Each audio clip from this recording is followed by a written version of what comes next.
Hey guys! What's up? I'm starting my vlog. It is currently 9:20. I'm going to bed and I will see you in the morning. Good night!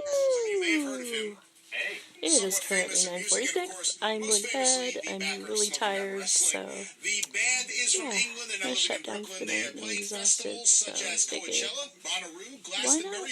And yeah, I just got up. I got up for a little while. My hair looks awful right now, so don't mind that. It's a little too short on the side, so don't mind that.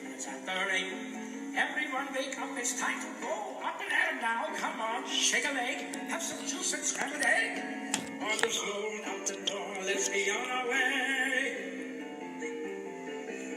Hey, Marshall! What's the matter? You almost knocked me off the ladder. No, I didn't. Yes, you did. I almost fell. Don't exaggerate. I'm not. Yeah, right. Are you trying to pick a fight? You Get out of my face. What's up? Just having my shake.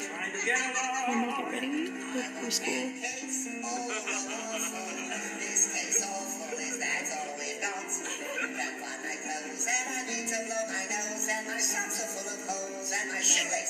Vlog today, I apologize. I haven't really done much. I went to school and started so many projects that I can work on. Apparently I have a math assignment due this week, but I don't have class to friggin' have explained, so how in the hell am I supposed to learn and do that when I don't even know what the frig to do? Anyway, just chilling, watching Emmy's vlog, and I'm gonna get ready for dance soon. So, yeah. Hey guys, what's up? I'm watching Emmy's vlog currently. I didn't vlog earlier because I was at school, bored out of my face, but I had assignments to do apparently. So, yeah, can't really do much when it's not actually explained.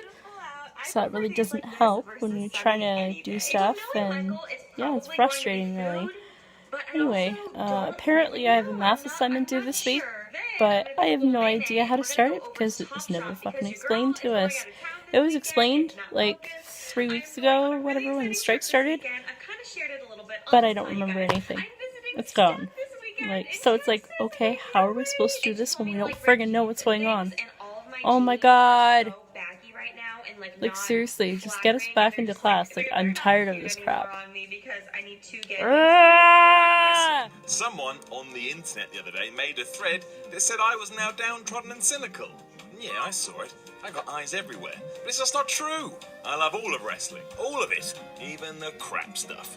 That also means I love the good stuff even more. I've long realised that while it's cool to criticise and critique, we should do that. Ultimately, when all is said and done, we should. With that said, I'm Simon from WhatCulture.com, and this is the 10 best WWE segments of 2017 so far. Number 10, Samoa Joe's debut. I'm so happy Samoa Joe is in the WWE, I sometimes pinch myself to make sure it's actually happened. It was a big enough deal when he made his way to NXT, but even there he was told he probably was never coming to the main roster, and now he's here. Oh, lovely. Making a big splash when he attacked Seth Rollins, and injured him in the process. Oops. It was an awesome debut for Joe as he arrived on the scene as Triple H's henchman and made himself look like a monster. It certainly didn't hurt who he had aligned himself with, and actually getting to take someone out for real really helped his credibility. You don't mess with Joe. Now he's flying high at the top of the card and is a proper player. What a world we live in. Number 9, Samoa Joe chokes out Paul Heyman. 2 entries in and Samoa Joe is kicking all the ass. Who said he'd be no good in WWE? They're crazy. But yeah, when Paul Heyman dared approach Joe during his promo talking down Brock Lesnar, it's never going to be a good idea. It seemed obvious something bad was going to happen, and it did. It was how it went down that rocked. As opposed to the usual WWE segment, this felt all kinds of different. For starters, Joe told Heyman what was about to happen off mic, so those in attendance that night couldn't hear what he was saying. This made the whole thing feel oddly real, and when he locked it on a helpless Heyman, it just underlined that, once again, you don't mess with Samoa Joe. All of this felt fresh. It was easily a highlight of the year. Number 8, The Fashion Files. I think it's alright to say that every single Fashion Files skit has been great to some degree. It's a pretty good record. Proving that Fandango and Tyler Breeze are seriously underused, the two showed how entertaining they could be with a bunch of hilarious segments that only got funnier as they went on. Better still, this was mostly the duo's own doing.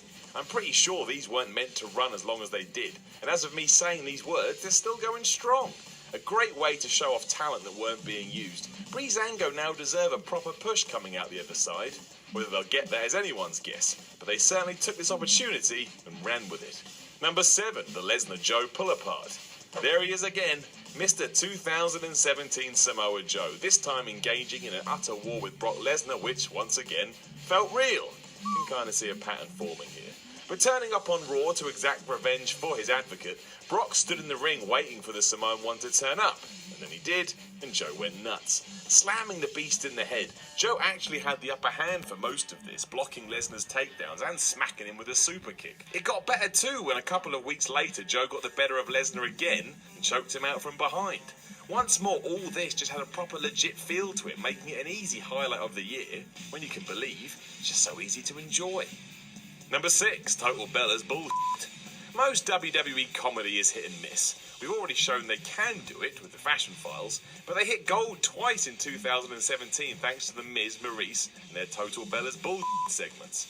Sending up John Cena and Nikki Bella from the reality show, the couple absolutely nailed what the Cenas were like on it, and the Miz's dry delivery was a spot-on replica for the robotic-like John. Then there were the rips on Cena's bizarre house rules and the always enjoyable punchlines that were so bad they became good.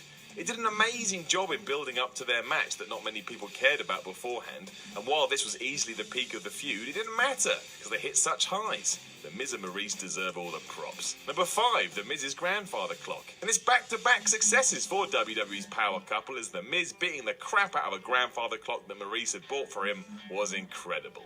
Preceded by The Miz having a celebration for becoming the IC champion once again. Paranoia got the better of him as he slowly started to realise Dean Ambrose would probably be out there to whoop his ass. Being this was an in-ring WWE segment, it was clear that Ambrose could be anywhere, including an oversized box that did look like it could fit a human. So what else was The Miz to do? He smashed it up, of course, breaking Maurice's gift in the process and then getting beaten up by Dean anyway. The whole thing was good from start to finish, so much so if you haven't seen it, you should go and watch it right now. Number 4, Roman Reigns' his face. Now that sounds like a weird entry, I admit, but 24 hours after WrestleMania 33 on the always entertaining post-Mania Raw, Roman Reigns stood tall and proud, and it was magic. Getting absolutely ruined by the live crowd, it was a toxic environment from the minute Reigns' entrance theme hit until he eventually walked backstage. Sworn at, booed, insulted and abused, Roman just stood there and took it all in. The icing on the cake, though, was that he didn't say a word. He let it happen and almost embraced it, and this only made the noise grow louder. It got to a point when you genuinely thought it could have gone on. What's up? I'm ready for dance. I had to put my stuff together and then... Oh god. Just give me a second. I have to respond to an email, so I'll be right back. I'm gonna end my vlog here and I will see you in my next one. Bye!